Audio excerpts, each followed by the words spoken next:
so taking that away from Mima straight away. Twisted Fate as well from Bjergsen, or effectively a global ban. We just saw how strong it can be if given the right champion, the right player. Froggen pulled it out as the last pick, by the way, in that last match, and worked out tremendously well for him. Elise and Shen being banned away from the likes of Darian and Diamond, so no surprises. And interestingly, Gambit are the ones banning out Evelyn, taking that one away.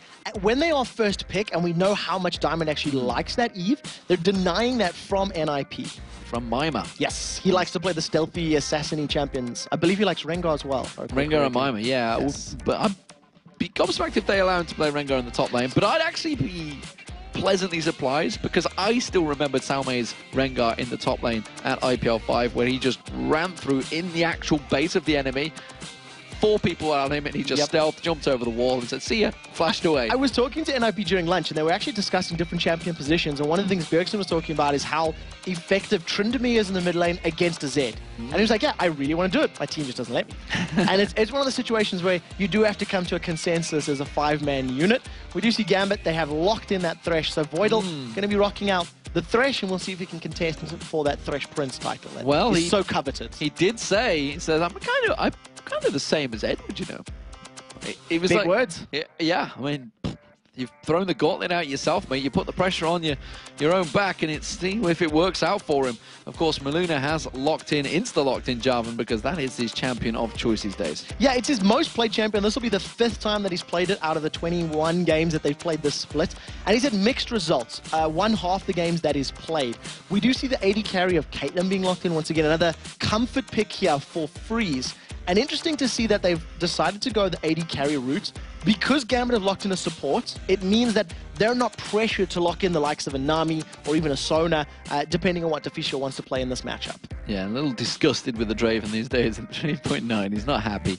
Poor old Freeze. So instead, he's going with that, and looking like Udyr may get selected again for Diamond as a champion he's preferred to stick with these days. And I always think Udyr is actually, as a jungler, to be picking early on, it's actually fairly dangerous, because we've seen so many times that while may well work fantastically well in solo queue, you got to remember these teams know how to crowd control champions, and they're just going to see that and think, okay, we're going to actually negate Diamond out of this game, pick a lot of CC. Yeah, and it's also something Udyr suffers from similarly to Anasis, that if he does get locked in, like a Cataclysm, for example, you basically negate that presence very early on. So for counter-ganking, the Jarvan is very, very effective and powerful in those early stages of the game against an Udyr. So we'll see how the rest of the lock-ins go. Bjergsen has basically got every single mid laner open and available to him, and we do already know the duo lane there for Gambit. So they're leaving their top and their mid laners for counterpick. They want to see what composition does NiP wrap around that we can then decide to throw in there. I'm also semi-disappointed we're not getting Karma in the jungle again. It was something that I think a lot of people were talking about. There were so many articles about the utility that it brings to the jungle. Diamond had a fantastic blog post on his Facebook page where he's talking about how effective the utility and damage is on Karma. But you need to have a composition that can work around it. You need to have that mobile. You need to be able to get in and out and juke and things like that. So we'll have to see how it goes. I mean, we did see Karma in the top lane yesterday as well. So yeah, we did. That was Kerp. It's another possibility. Kerp insisted it's still very strong. Nami has been selected, so we've got Nami and Thresh. Deficio's most played champion. 8 times this split already. So this will be the 9th time that we're seeing some fishy business go down. The thing that's very impressive about Deficio's Nami is his KD ratio is 12. He's got a 12 KDA on that fish. Well, Zach being locked in, but Aatrox also being locked in. So will be Darian back on Aatrox again. So we've seen it, and again, also hit and miss. We've seen a game that was very good, a game that was not so good. And in this composition where you've got the Udyr already, you've got the Aatrox who need to run at you, if Maluna times his Cataclysm right and locks Aatrox after he's jumped, you need to wait for that Dark Flight to land. You can lock him and you can contain some of his damage. Even with his Rampage ultimate on, the range is not going to be too significant that if you just step a couple steps away from the Cataclysm, it'll work. But there's a lot of onus on Maluna to control that. Yeah, that's now Udyr and Aatrox he's got to control. Putting a little pressure on him now. Ahri, though, we haven't seen Alex Sich on Ahri for a while. I don't remember when. Yeah, Alex has been playing a lot more champions this split than we've seen during the summer split. He tended to trend towards a sort of assassin-y type champions in the spring split, rather. That's what I wanted to say.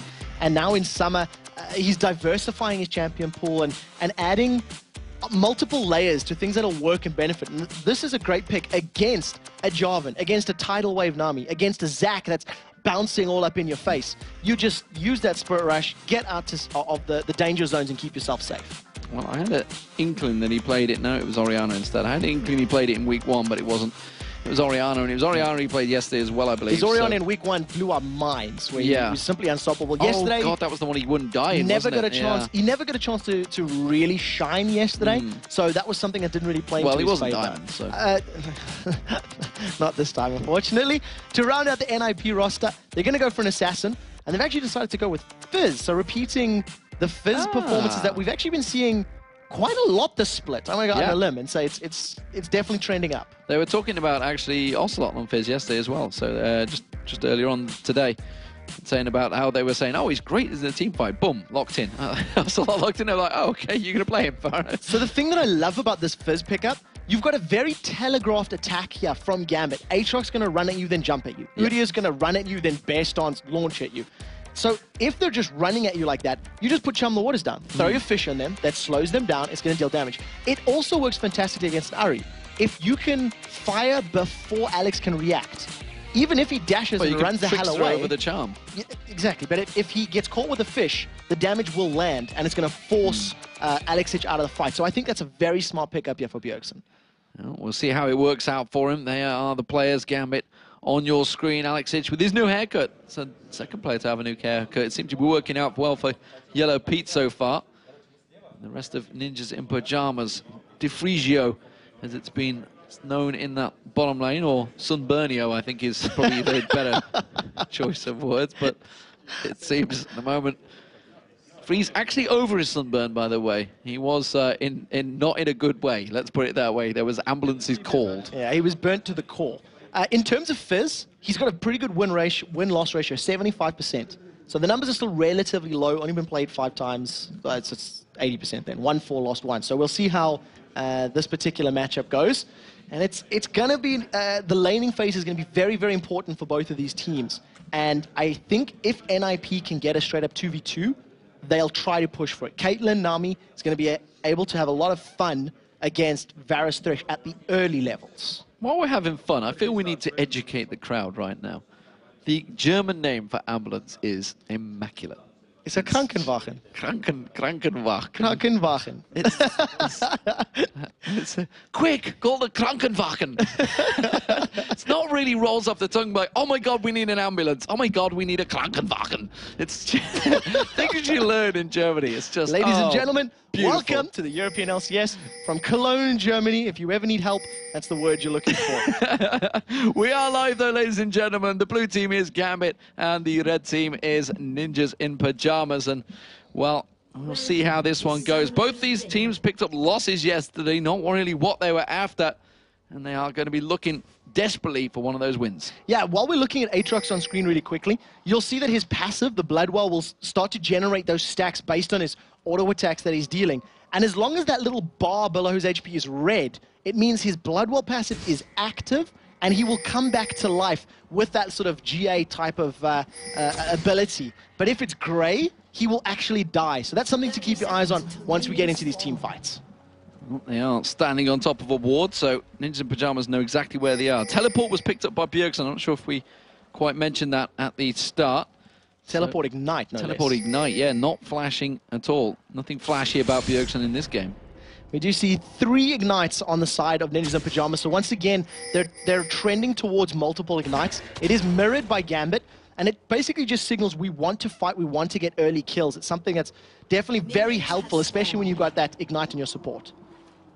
So while the invade was there from Gambit, oh, they are going to stick around. They're putting heavy ward presence actually around to check out that red buff. They will manage to get in there, but nothing aggressive coming out from Ninjas in Pyjamas. They were completely passive in the opening 2 minutes of this game. Yeah, very defensive wards from NiP, and I think the duo lane of that Caitlyn Nami, it does look like they're trying to match up against the duo lane of Gambit with Genja and Voidal. The one thing that I am noticing is that Alexic is not willing to play with the fish, so he's gone top lane, and Gambit have actually sent their duo to the mid. Oh, so it's going to be Zach Zmima up against Alex Sitch. This is a lane that he may have played in solo queue, but certainly wasn't expecting to play here in the European LCS for Ninja Pyjamas in his second week. This is going to be very difficult for Darian to deal with in the bottom lane against the slow of Nami and the range of Caitlyn. It's going to be very painful. Mima against Alex should be a little simpler, basically because of Mima's sustain that he's going to have from that cell passive of his. Just get the HP back on each of his ability costs. What do you mean cell division? I don't cell division, thank you. I've never actually learned passives. It is a weakness. Yes! I knew one that he did, ladies and gentlemen. Only because Joe was using it non-stop the other week. But nevertheless, Diamond is going to come around and he's actually stealing away the Wraith here. Maluno is about to come check it. And he's thinking, do I go in there? Nope, because there is a big angry man, bear man pig staring at me. He had the ward there, had the vision. There's a ping ward as well they put down there to clear the vision away. Come straight back around, and you just can't counter against a bear man pig like that. And this is really what you do as UD. You just counter the hell out of the opposition jungle, and he just can't do a thing right now. He's just had his race stolen away from it.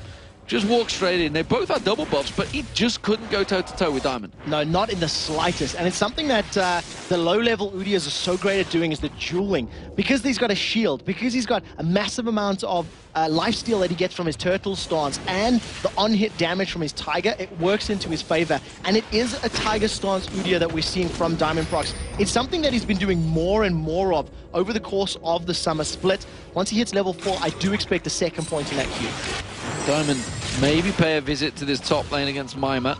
Maybe try and force that passive to pop there. But that bottom lane, we saw just how low Darian was. You can see him flashing red in that top left-hand corner of the character screens. But instead, he is going to get away. Diamond, though, he's going to get aggressed on. Just pops that bear shield. Now, it's got the double buffs on. There's a lot of damage coming out here. Maluno maybe wants to lock in towards him. Will it turn towards Alex Sitch, who was very low on mana himself.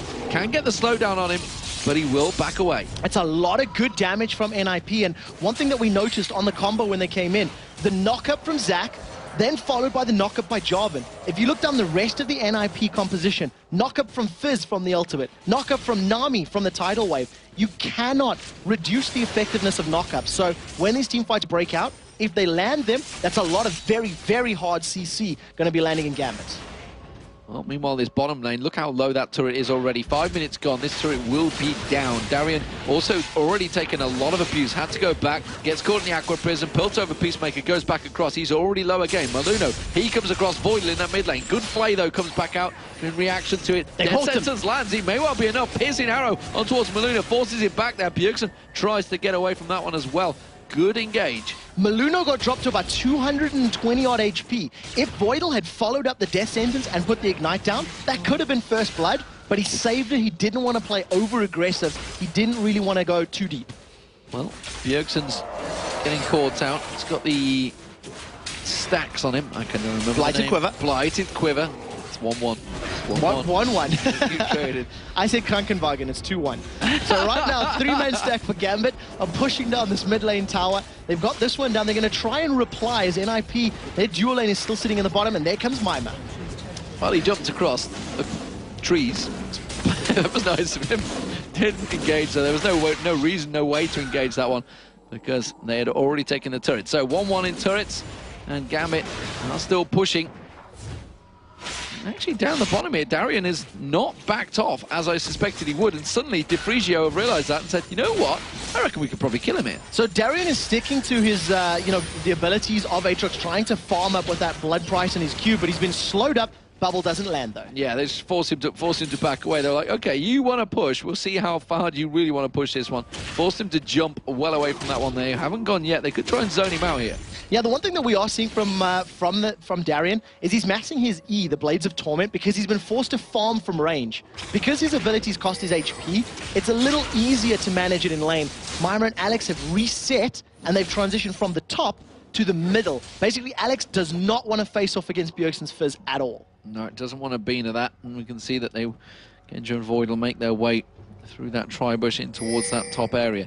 So, Freeze and Deficio, they back off. They haven't just hit level 6 yet, though, so they're just short of that one. So they're going to go back and buy. It's a BF sword coming straight out from Freeze this time around. and the Ruby Crystal for Deficio.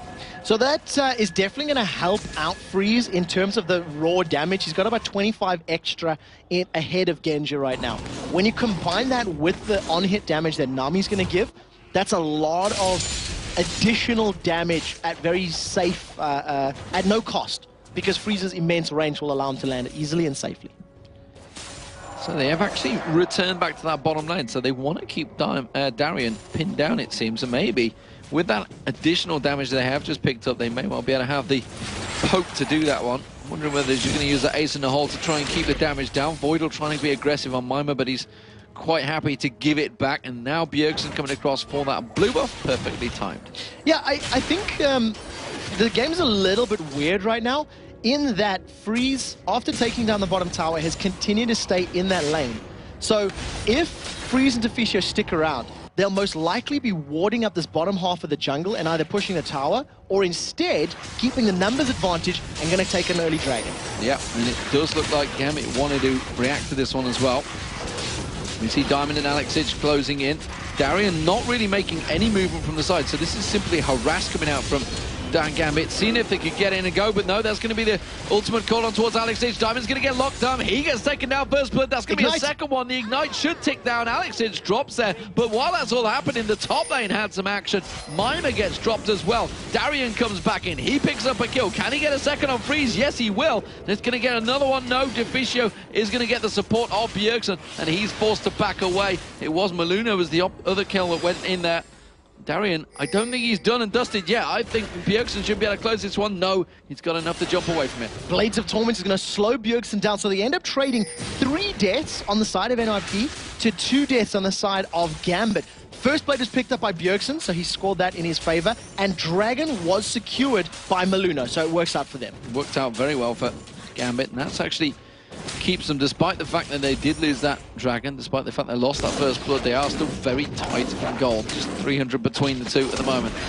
Alex Itch, so he didn't have his blue buff, so luckily for him, he hadn't gone to pick that up just yet, as opposed to Bjergsen, who had picked it up. So instead, that will be gifted across to him just a moment's time. Now we do finally see the lane swap, so they were sticking around purposely for that Dragon.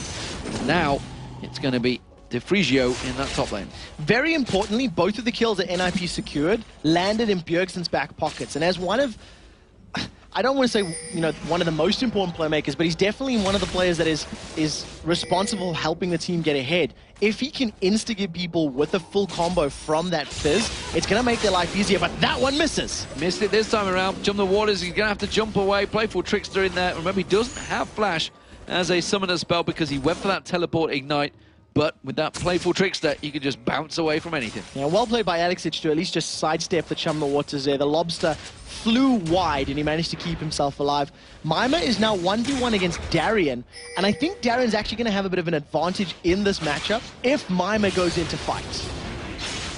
Darian did a very good job actually when he joined the fight eventually in that bottom lane. Did manage to get himself a kill. In terms of farm, he's doing a fantastic job. 75 to effectively 46 of Mima, so a long way ahead in that lane. And if you compare also the fact that Bjergsen's fell quite heavily behind on Alex Itch, this is actually not looking bad for Gambit. Yeah, and it's something that Gambit did. They started the lane swaps in their favor. NiP did not respond in kind. They basically said, well, we'll deal with it. Lane is 1-1-2. And it basically has resulted in Gambit having this early CS advantage, and it's working in their favor. Well, Freeze and Deficio back in towards this top lane, 2v2. And they're both at level 7, or should say all 4 at level 7 apart from... No, I'll tell a lie, Deficio's still at 6. Slacking. He'll be there soon enough. He's just hit 7, finally. So he's getting closer and closer to having a max rank Tidecore's Blessing, that's the E, which adds around about 70 or so damage per auto attack for 3 auto attacks. And that is a lot of additional damage. So if Genja does take some poke early, it means poke plus a bubble equals death.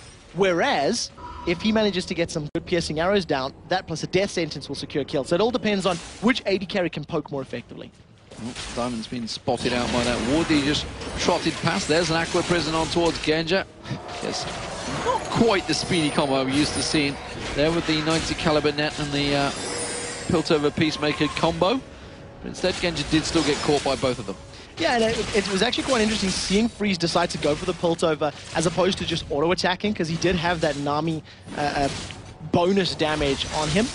At the end of the day, they're just trading back and forth, farming up as much as possible. NiP stood right on top of a ward, so Alex should be able to juke and dodge Chum the Waters relatively easily in that mid lane. Yeah, not so sneaky there right now.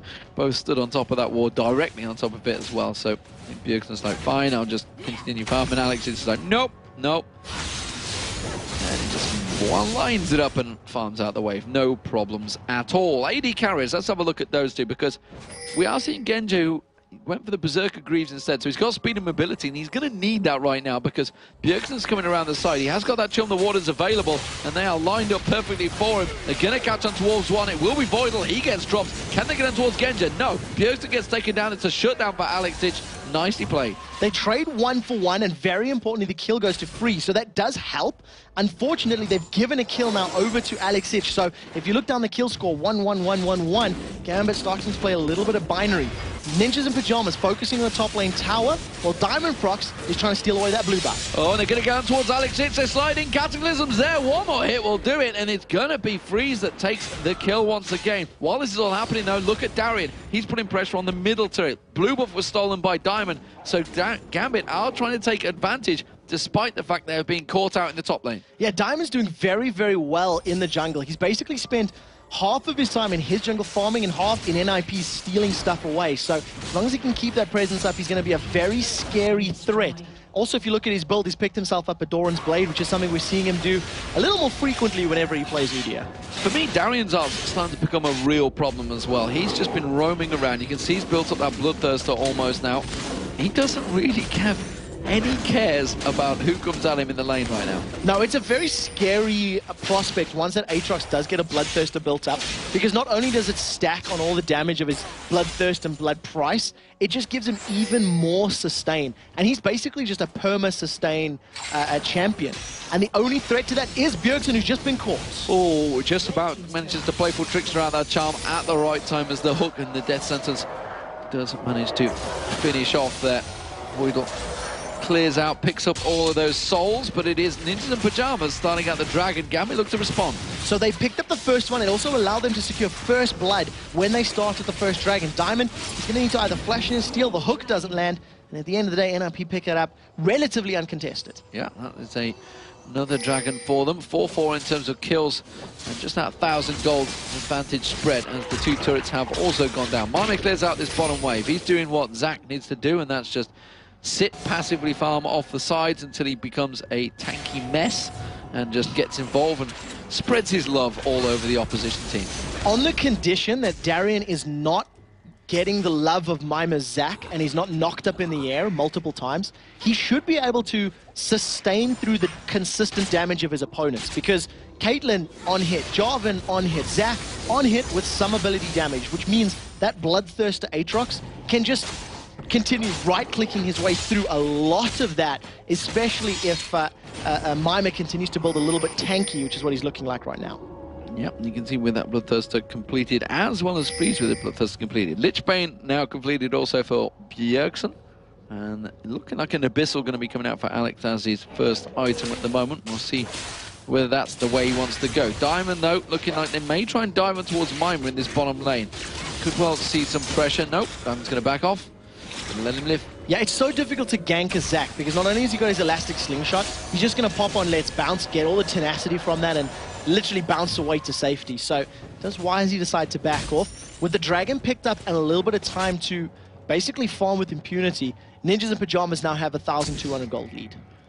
And Genshin's going to get himself a nice juicy fat stack. That's what an AD This will balance it out. This is the perfect thing for an AD carry to see. It's just like, yes, you've just pushed a giant wave for me to just free farm quite comfortably right next to my turret. And I'm extremely happy to see Genja moving away from this sort of Tear the Goddess builds. It's going to give him much more impact. Now, Bjergsen does have Chum the Waters available. The range will basically hit that line of minions that Genja's standing behind. So if Genja moves forward, Playful Trickster is available, and Bjergsen could hop that wall.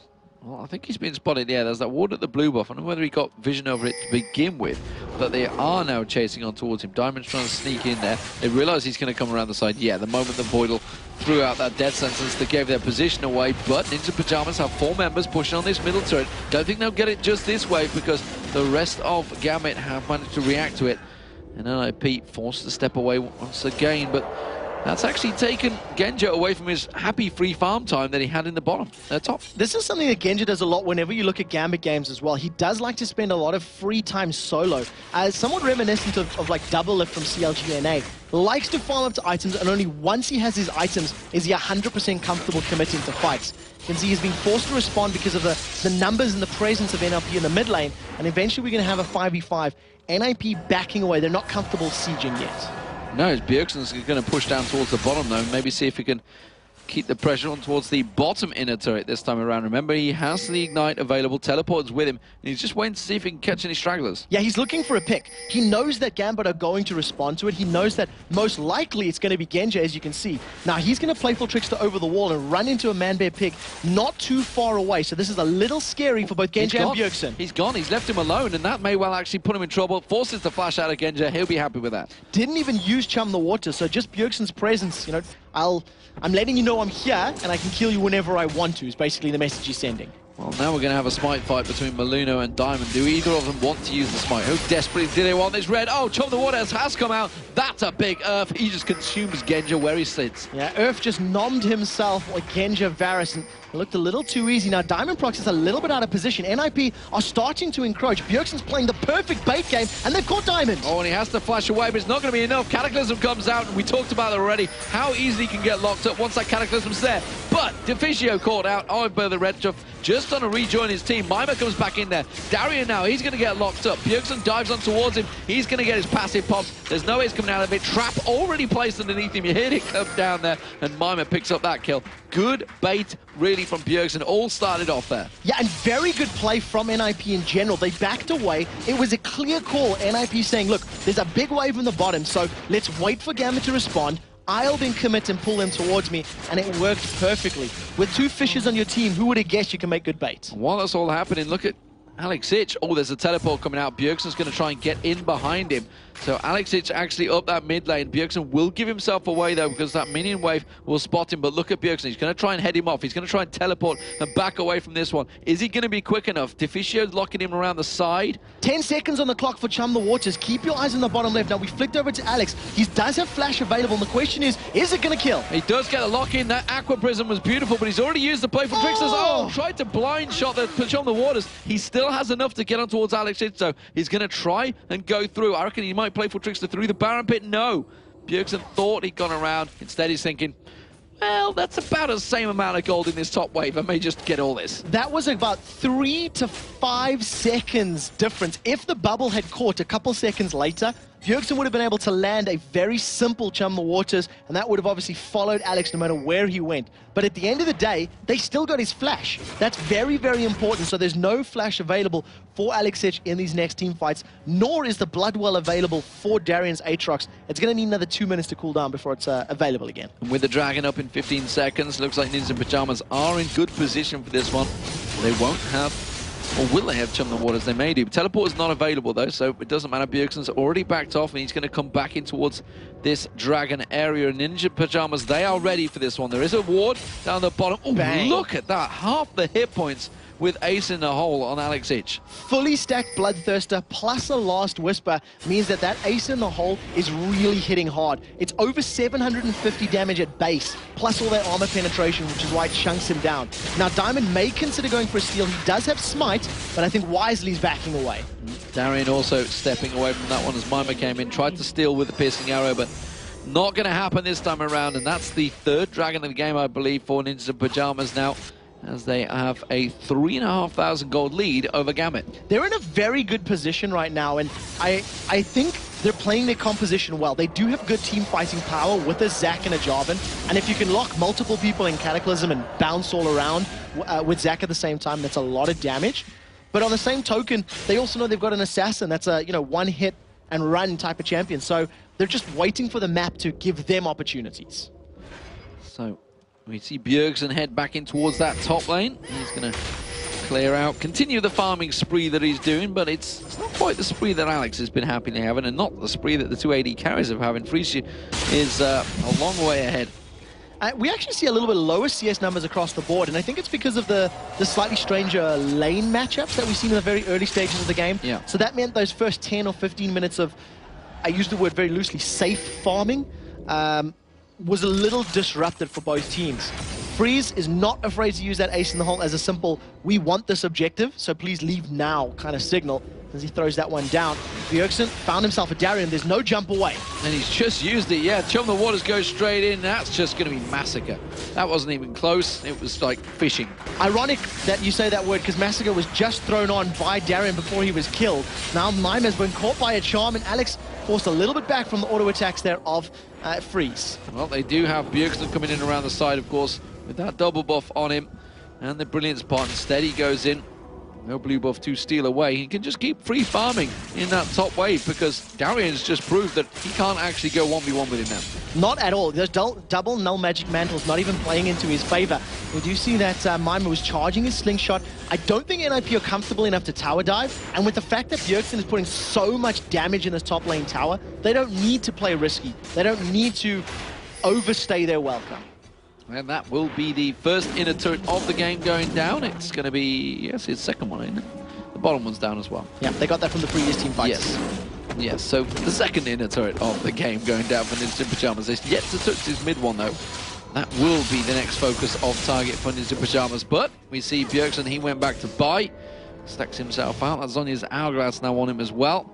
He is going to be annoying in the next team fight. Yeah, to say the least. Not only is he untargetable with his E, he's going to be untargetable with that as well. And I think on the side of Gambit, we've got a double Null Magic and a Ruby Crystal for Darien, as well as a Null Magic and a Ruby Crystal for Diamond Prox. They may be going for a double Aegis of the Legion Runic Bulwark build. And it's not available in 3.10 anymore, but if you build it now on 3.9, the two people that own the buff gain double the statistics, whereas everyone else will only obviously get one of the auras. Well, Darien doing what Darien does, and he's just continuing to split push and try and drive home that top area. Gambit, the rest of the team trying to give him support, offer him help, and try and get in towards that top turret as well. Alexic and Diamond up there. Voidal following behind. Genja's going an incredibly long way around instead of the rest of his team.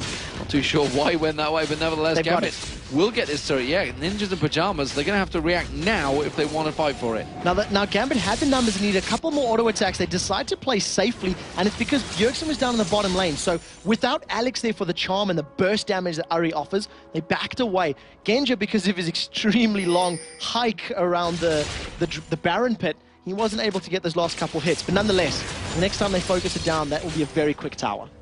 It always interests me why, when they do moves like that, why he didn't just follow the rest of his team, like his support player maybe, or the tanky Bearman pig that was with him that would have done the stun work for him. It's a question we'll have to pose to them the next time they're on the interview couch. Yes, not too sure. Oh dear me, they're gonna. Oh, Chum the Water's completely missed. Ooh. Earth, unfortunately, not a happy camper. He's tasted Genja once, unable to taste him the second time round. Now, Dragon shouldn't be too far away from respawning, so it'll be up in the next sort of 2 or so minutes. I would imagine that vision and control in the bottom half of the map is going to be testament for NiP. They've taken 3 already, and they're looking to make it number 4. Red buff goes to Genja, and this is NiP. They are closing this one out slowly. They're not in any hurry, and well, they have a good lead, and they have a pretty good late game team, but it's not the greatest. Now, while we see Mima maybe thinking to jump on Darren, if somebody else responds, he may go for a kill. Instead, he's just going to push him away. Let's take a look at the gold numbers right now, because not only is it a 5,000 total gold, but you can see that Darian's sitting on 1,700. Alex is sitting on 1,500, so that gap is actually even wider because effective gold has not been spent. And we do see that numbers were a little bit higher for a few more of them, but in the last couple of seconds, Diamond Prox has picked himself up that Aegis of the Legion, and Genja has secured himself a last Whisper. Well, Alex will tick up that blue buff, and now actually the mid lane's been a little bit exposed here. Ninjas and Pyjamas might be able to get themselves onto this one quick sharp if Gambit don't react. Just hit the turret! There's no one there! I think NiP are just playing this very, very safely. They realize they've got a lead, and they don't want to overstay their welcome. unless they're 100% sure. And when you consider that of their team's 8 kills, 5 of them is on Bjergsen, and Bjergsen's not there, you can sort of see where the hesitation comes from. Yeah, it's actually been Bjergsen that's been taking down the turrets as well. He is the turret pusher, so let's hope he's going to keep pushing down and taking that inhibitor turret. That seems to be his focus target. The rest of NiP, now that Genja is not there, they're going to go for it. They're going to drive in there. Will it be enough, though? Slingshot charged on towards it. Mimer's thinking of launching. Bjergsen's heading in actually from the side as well. No, not going to go for it instead. They're just going to buy time because look at Bjergsen. He's almost on the inhibitor turret. So he's going to carry on pushing that wave down. The 4 members of NiP, they're using the elastic slingshot as a deterrent. It's basically saying we could pull the trigger on our globule nuke if you stick around long enough. And it's forcing Gambit to back away every time Mimer starts to charge that up. He's realized that Alex came back, but he's kind of stepped away from this one. They're going for Dragon. The bait is there. Now he's actually on the inhibitor turret. Now he flicks away. Playful Trickster again. He managed to get 1 hit there, but the rest of Gambit, they know that he's not there. Of course, does have teleport. Dragon picked up. 4th Dragon for NiP. Piercing arrow just a tiny bit late there from Genja. And actually may have been able to steal that one away, but instead, they just miss it in the last couple seconds. And NiP just continuing to slowly strangle the life out of Gambit here. They're controlling the waves, they're controlling the lanes. They're finally going to get some damage down on the tower. Slingshot is charged, and Mimer backs away once again. Aqua Prison not quite finding the target right now. Oh, actually, Darian going aggressive onto Bjergsen now, launches himself in. And he's thrown his ultimate down as well. So Massacre is up for the next sort of 8 or so seconds. They're going to wait for that to wear off, and that's a very big bonus here for NiP if they want to pick a fight. See whether they go for it. They may well realize it instead. Bjergsen hops, skips and jumps, and he's going back across towards that top lane. He wants to keep the pressure on towards the inhibitor turret while they happily... I mean, this is an outer turret, so NiP happy to stand the ground here because they've got easy defensive fallback. Now, there's not much that... not much Gambit can do outside of landing a good charm or a hook. That's their ghost signal. Whereas with Bjergsen coming in from the back, if a Chum the Waters lands, this could be it, and there they go! There they go. The Aqua Prison finally finds its home. It's Diamond Procs they land in. Mimer comes in. Let's Bounce is there. Chum the Waters has been thrown out. That manages to land. No, it misses its target. Balluno has to flash away from that one. Mimer gets back in there. Bjergsen does get taken down. It's a great turnaround for Gambit. You can see Alex Inch, he picks up 1. Mimer gets away with it, though. It was a 2 for 0, and it was Gambit that came out on top. The tower still stands, and NiP were a little bit half-hearted in that engagement. A couple of guys dived, a couple of guys stood back on the tower, and they just got split up completely. Very luckily as well, Genja used his flash and his barrier to stay alive and got a very good chain of corruption, locking up members of NiP to prevent the continued chase. So, the siege not working out like they planned it there, Ninjas in Pyjamas. And while they had their supercharged fish flying through the air, the shutdown bonus gold was given across to, I believe, Alex Itch, and it's probably not really, no, it was actually... Yeah, it was Alex. It was it, Alex? Plus 432 gold for taking down Bjergsen, so that's allowed him to finish up that DFG. He's going to be able to at least burst more targets down if he lands a good charm in the not-too-distant future. And Voidal has got himself the Oracle. He's starting to clear out the Drop Baron, and we said this before too many times. You can't give Gambit little details like this. They will start ripping your limbs off if you just give them a little scent of blood. Give them a finger, they'll take an arm is the traditional. And right now they're still 6,000 gold behind, 5,000 gold behind rather. And they're still at threat of being insta-gib, but Bjergsen has missed both of his previous Chum the Waters. This one, however, gets flashed away, but nevertheless, flash burn, that's a successful use. Another flash burn. Oh, piercing arrow lands. And they're back in the middle. One of the things that's very good for Gambit is their line wave clear. Blades of Torment there on Aatrox is maxed out, deals a lot of damage. Orb of Deception, true damage on the return flight, as well as that piercing arrow from Varus. That means that those minion waves, as long as they're conga lining up, just get destroyed very, very quickly.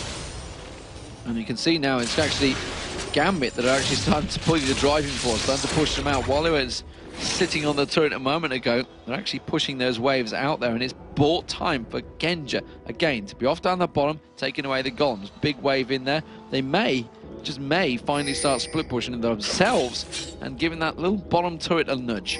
Yeah, it's definitely something that's on the cards for Gambit. We've seen Darian doing a pretty good job of it in the early stages of the game, but since this, I mean, this has been 7 to 10 minutes in this mid lane where we've been trying to get the tower down as far as the NiP are concerned.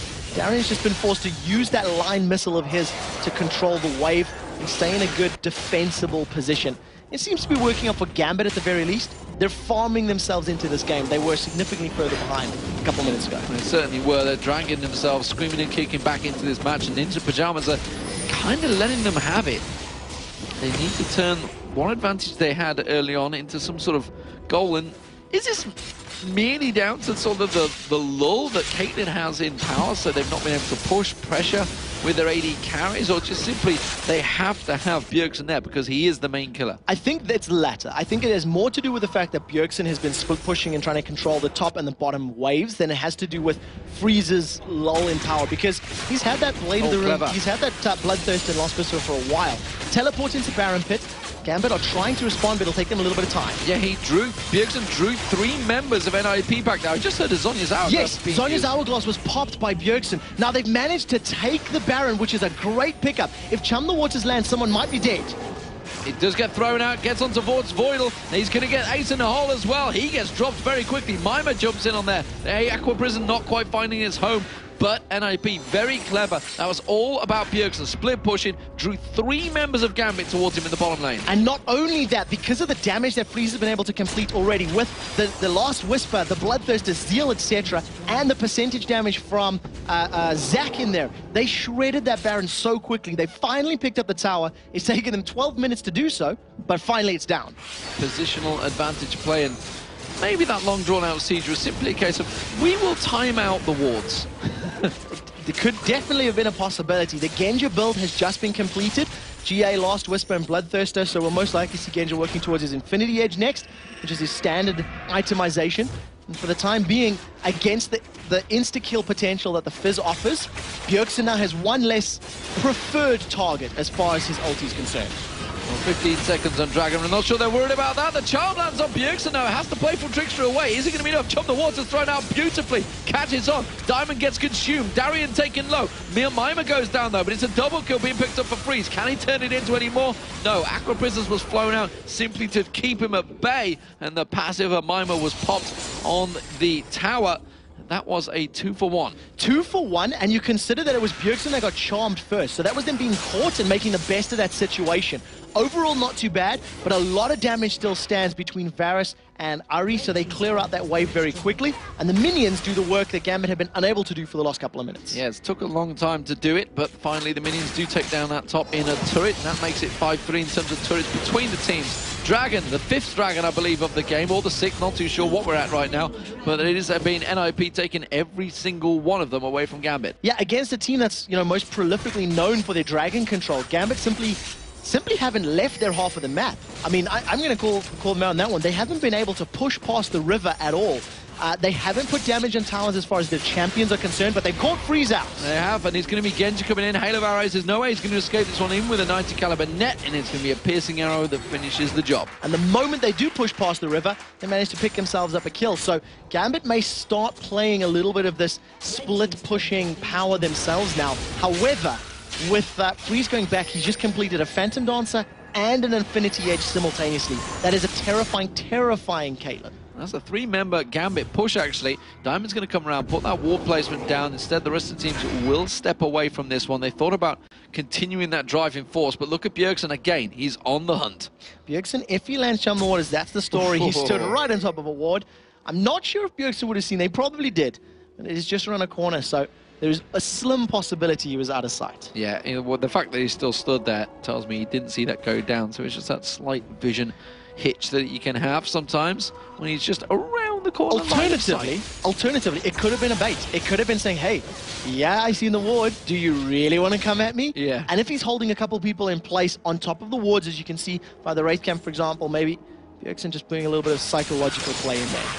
Instead, he's back to the bottom lane, and he's farming again, just keeping those waves sleeping clear, driving the minions in towards it. He managed to get the Baron last time for his team, last time he did this. When he's going to come back up towards that red buff, swings back around that. Was thinking about it, didn't have Playful Trickster available, so a full burst combo of the REQ is not going to be enough to take him down as it was on cooldown. Instead, he goes back down to the bottom. He managed to clear it out. The rest of NiP, they want to push on towards this inner turret, so it's a case of defend your inhibitor turret, or we will take your inner. He's going to get straight back up there. He may catch out on towards Voidal, he throws out the hook. I'm not sure though you want to hook on towards Bjergsen. Instead, they will keep their wave clear because, as you mentioned at the start, they've got great wave clear potential, Gambit. NiP are going to keep this sort of pause button going for another 30 or 40 seconds because teleport is almost available for Bjergsen. And my assumption is that Bjergsen's going to go to this top lane, clear out the very big wave, and they'll continue trying to focus a tower down. The last inner tower that's standing for Gambit is in that mid lane. And I think we're just going to see a repeat of the sort of 20 to 30 minute game where keep focusing your towers, get some vision, allow Bjergsen to split push. Well, the kills are at 9-11, but we have an emergency here because there is a farming session going on and some sort of energy liquid might be required to keep us going because this is definitely going to be a slow one. And why not? Because if you look at the table right now, they are so tightly packed. Gambit on 11-10. We've just seen Ninjas and Pyjamas, Fnatic, getting beaten, so they're on 12-10. Evil Geniuses are up to 11-11. Ninjas and Pyjamas are on 10-11, so if they win this one, they'd be equal on terms with Gambit. If Gambit win this one, they'd be equal on terms with Fnatic. It is so tight right now. They're all fighting for positions to make it through to the Season 3 World Finals. And of course, let's not forget, if they get through to the Season 3 World Finals through those playoffs, they secure themselves a position in Season 4.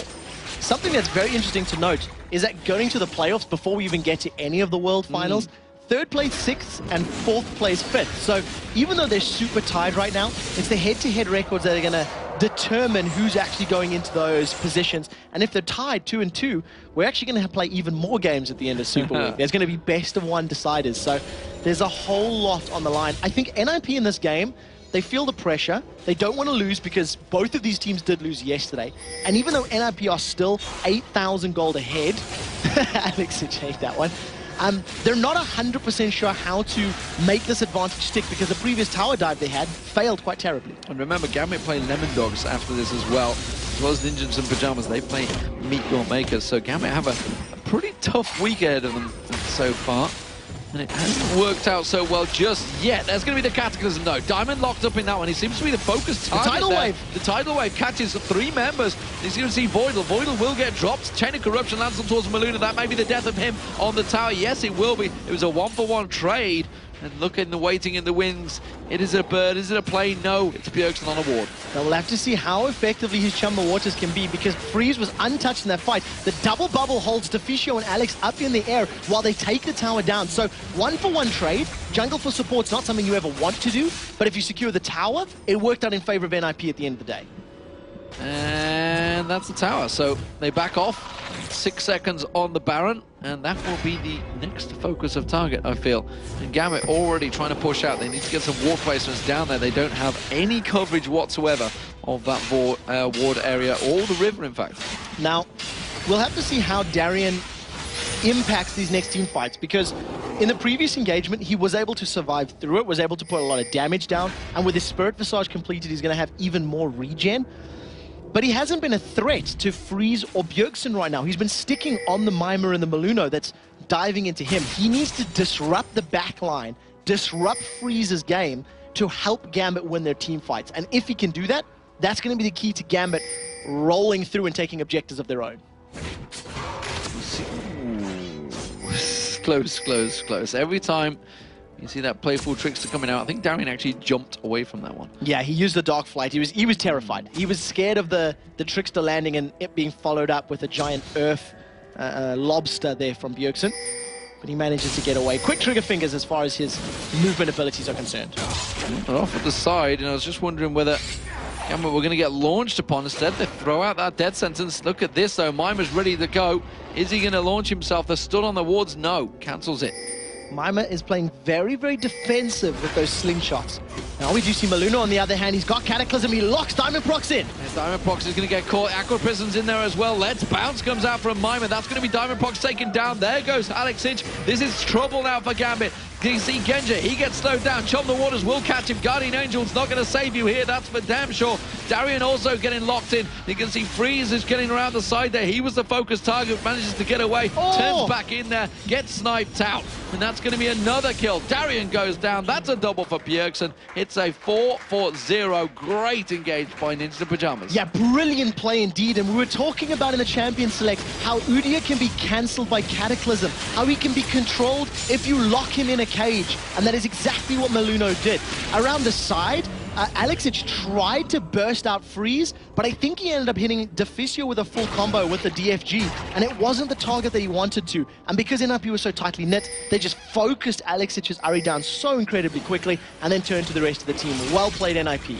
So second of the Baron of the game for Ninjas in Pyjamas. This time they will get themselves that inhibitor turret. The rest of Gambit only just spawning in time, but unfortunately they will lose the turret. Not too sure they're going to get the inhibitor though. The turret certainly will go. Will they stick around? Yes, they will. They're going to fight for Teleport's this. available. So if Bjergsen, if a fight breaks out, he could teleport in. We'll have to keep an eye on the map. Decided against it now. Inhibitor's down. Now he's teleporting in. That's going to be... Oh, Aqua Prison did quite land on Alexic.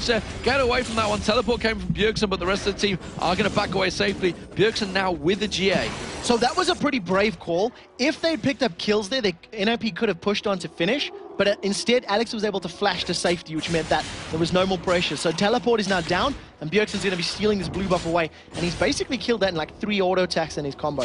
That's a lot of damage. He's got full build. I mean, he's got a Zhonya's and a GA. He is going to be really frustrating to fight against right now. He's sitting off to the side. He's going for Alex Hitzer. Thought about it, tried to bait out, just slide steps the charm. So he's only got 740 ability power. He's just diving up to Darren, gets knocked up in the air. GA is there. Chum the Waters is down. Oh, he's being very confident. Puts Chum the Waters, and in goes Mima, bouncing in for the rescue. He has still got that Guardian Angels. Mima's going to use Let's Bounce to get away from this one. They don't want to give the Baron back just yet. It's not over. How confident they are. Hail of Arrows, that slows him down. So they did have to burn the Let's Bounce to get to safety, but they picked up a kill from that. After Bjergsen got caught and chased down by 3 members of Gambit, NiP are the ones that come out with a kill. They have a 15,000 gold lead right now, and they're in a very commanding position with Baron and Super Minions going down the mid lane.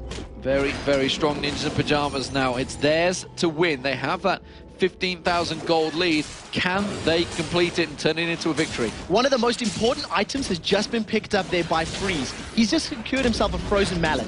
And against an Udyr and Aatrox, who we were talking about, who are so easy to understand where the threat comes from, Freeze is just going to stutter step away. Land an auto attack, step away. Land an auto attack, step away. Udyr and Aatrox should, in theory, never be able to catch him, because he's got his 90 caliber net as well as the on-hit slow. That's a brilliant pickup for Freeze. And something I have actually noticed is the fact that Diamondprox, he generally goes down the first. He's actually the focus target. They are, as soon as he comes in, they're getting the bubble on him. The Aqua Prism, Maluna tends to jump on Cataclysm, and they just focus him down before they get a chance to do anything. Ace in the hole, still doing almost half the hit points to Alexic. It's not super amounts of HP and survivability from Diamondprox's Udyr. He's only got the Runic Bulwark and a Giant's Belt. In comparison, Maluna's been able to finish off his War Marks and got a Ruby Sightstone to complete it out. So NiP with the HP and numbers advantage, they're pushing the bottom lane. Bjergsen's coming from the sides. Yeah, he's trying to slide in there. That's going to be the inhibitor turret going down. Now the inhibitor will follow this time around. They're not going to be bullied away from it just as easily as they were before. They should be able to lock up Gambit here on this final inhibitor push. There's going to be the bottom one. They could rotate around to the top. Will they bother, or will they just go straight for the Nexus turrets? That's the question. They're going to go to the top lane first. I think this is going to be another playbook by the numbers. Now, if anyone gets caught by a good knockup, Bjergsen's jumped in, the Chum the Waters is available, and even though Maluna was charmed, it wasn't enough for Gambit to pick a fight.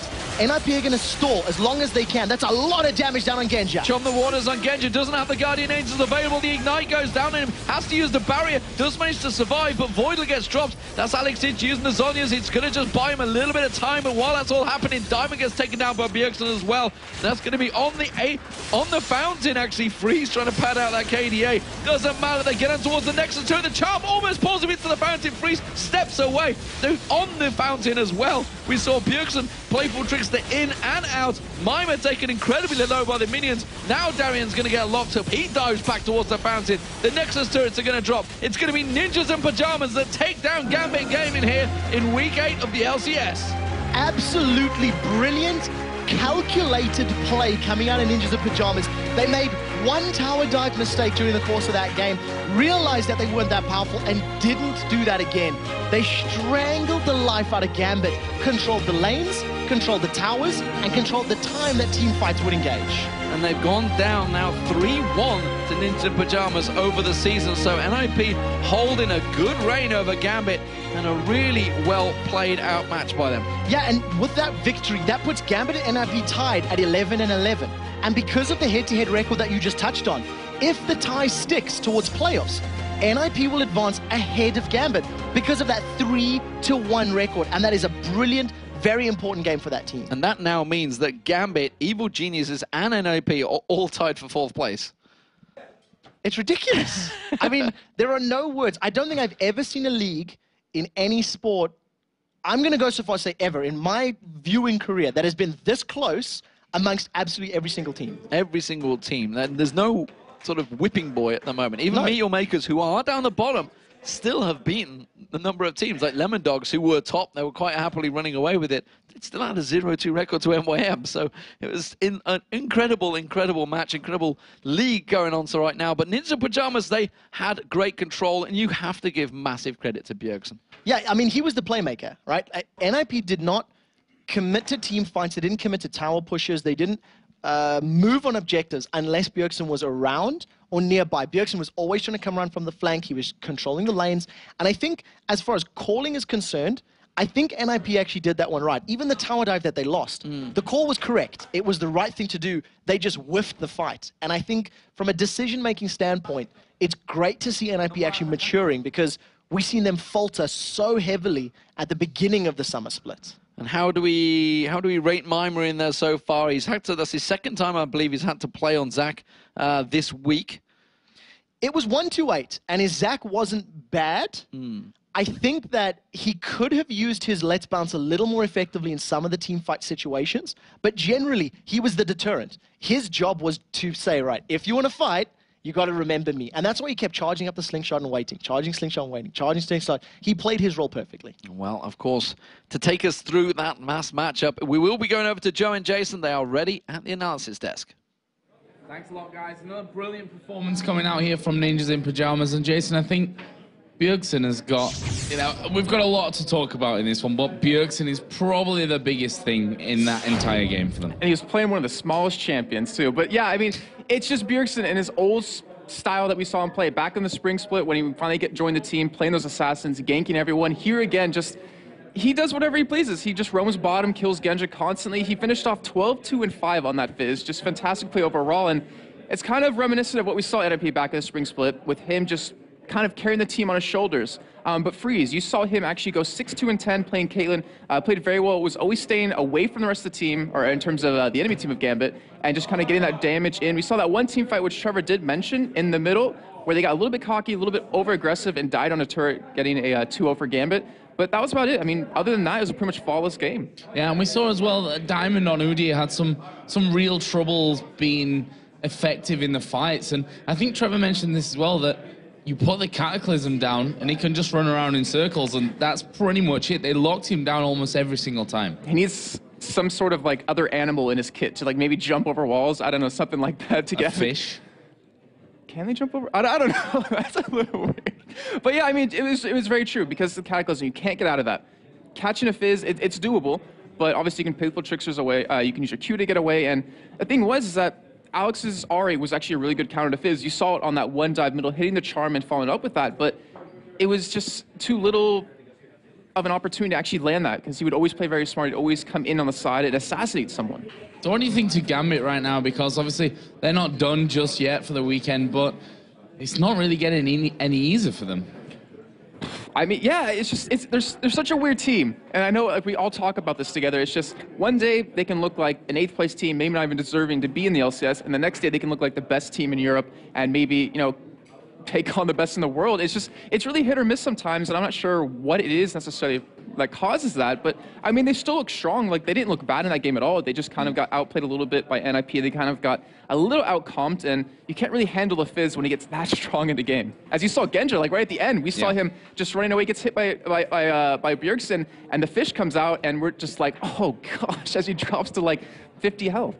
Well, we'll see if Gambit can bounce back a little bit later on, but for now, we're going to head over to Shox.